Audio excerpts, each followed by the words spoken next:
Okay, red wire, fuel sender or sensor, top of the fuel pump.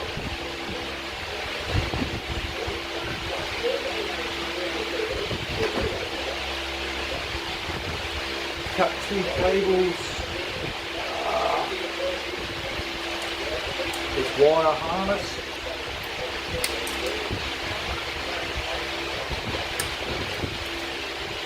On top of the, don't know what the hell part itself.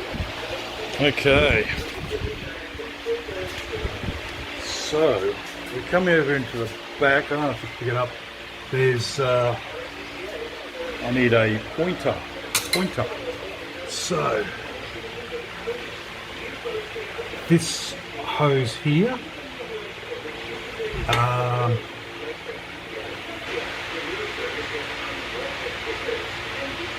This hose here goes onto a solid pipe here, and down the bottom is there's a screw there from the opposite side.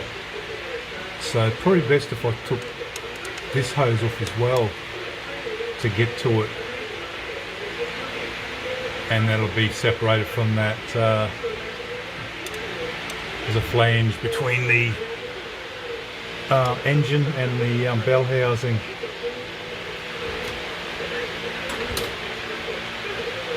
Where's my torch? So there's a black bracket there.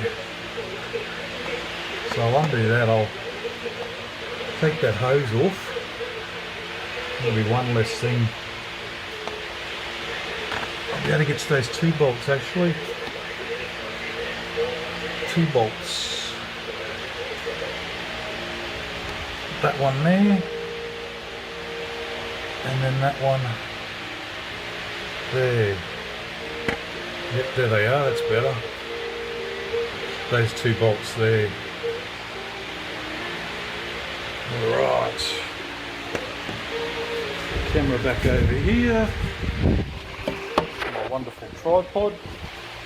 Persuasion. Pull the hammer.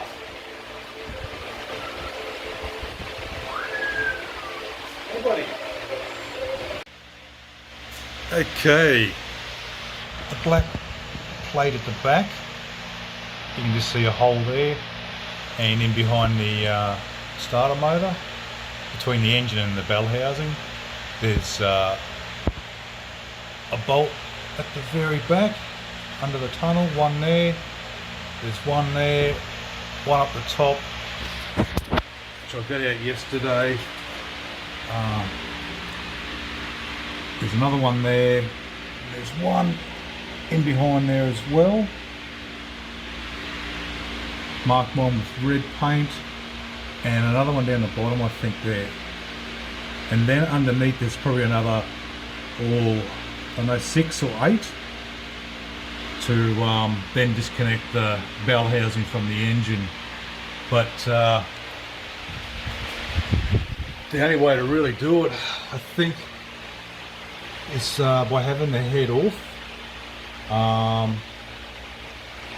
Having their head off, because everything's in behind. And a must do is this shield. So this shield from the turbo protects your fluids in behind here, your brake fluids, your brake booster, your clutch fluid, and probably inside as well. But you've got to take off that. Yeah, there's a fair bit to it.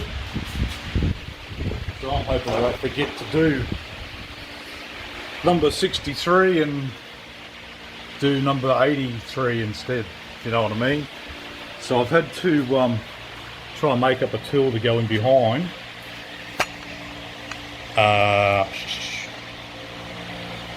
To get to that last bolt. Now what I'm going to do,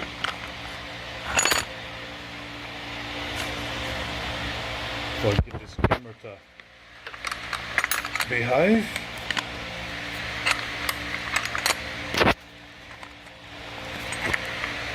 which now it doesn't want to sit.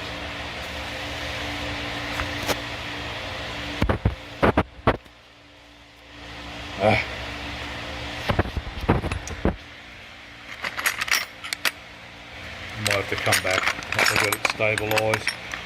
It was perfect until you go to record. Alright, that might do there. So, I've got a 14mm ratchet and it's got a 90° both ways. So I'm hoping to get that in with an extension bar. So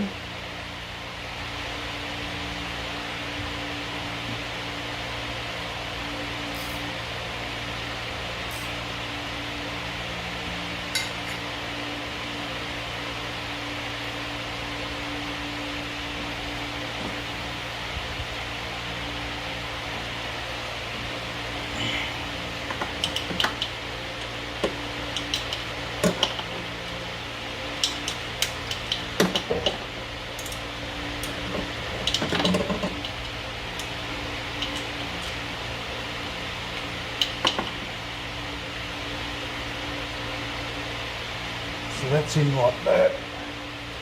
Now I'm going to try and sleeve this bar down in there and keep pressure on two different angles. Is the theory.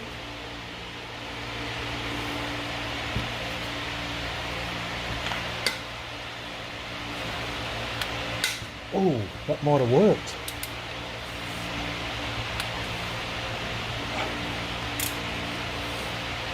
Oh, you beauty. Oh, excellent. So, oh, stay there. Oh, the camera fell over as I was doing it. What a bugger. But anyway, I, with the help of this extension bar, slips over the end, just gave me enough. It's pretty long, it's probably about 1.5 meters long. It gave me enough leverage to get that one back in there loose so I can undo it by hand now with the spanner. Your beauty. So that, the starter motor, and I'm pretty sure the rest I can get from below. See what happens. So I've bolted the head back on with most of the bolts and the anchor points, so time to lift it out. And I've got 2 bolts for the starter motor down there, they're out. Got a bit of rope hanging down because I've got to try and wriggle that out. I've left as much as I could on. I'm going to probably have some wires down here. Might have to undo. Yeah, so with the head on, there's 1 bolt. If I can get into frame. Come back over here a bit. Where is it? No, you can't really see it. There's the 2 pipes here, and then there's a bolt down at the back on the firewall. So that's for the, I think that was for the heat shield. So that's in a bit of a not so bad spot, I suppose.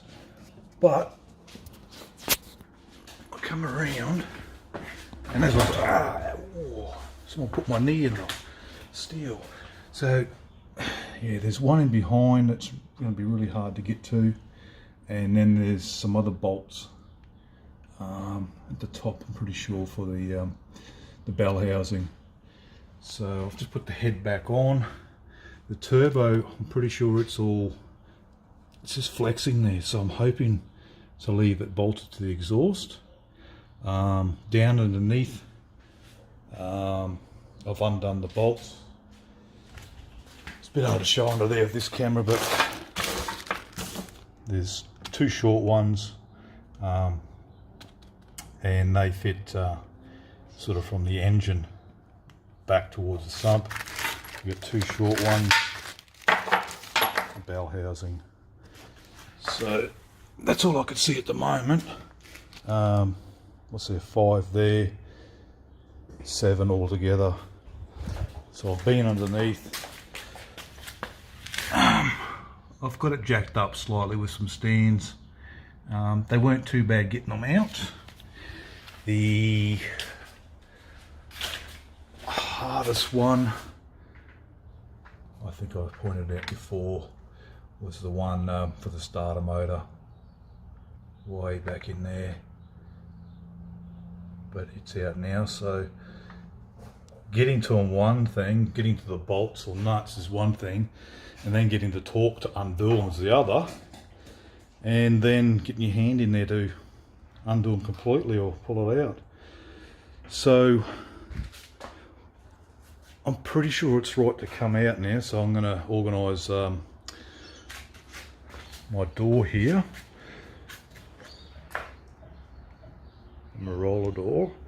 So I'll open that up, and from my last engine, still got the block and tackle up there, so I'll be able to open my door up, push the vehicle out and use that.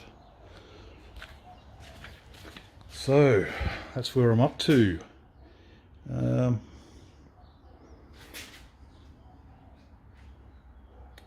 Yes, just trying to video as much as I can so I can work out what's still on, and in case I've got to use as a reference. Someone else watching might just have to get to something as a reference. So the engine mounts, I'm just going to undo the one bolt on each side at this stage, see what happens. Okie dokie.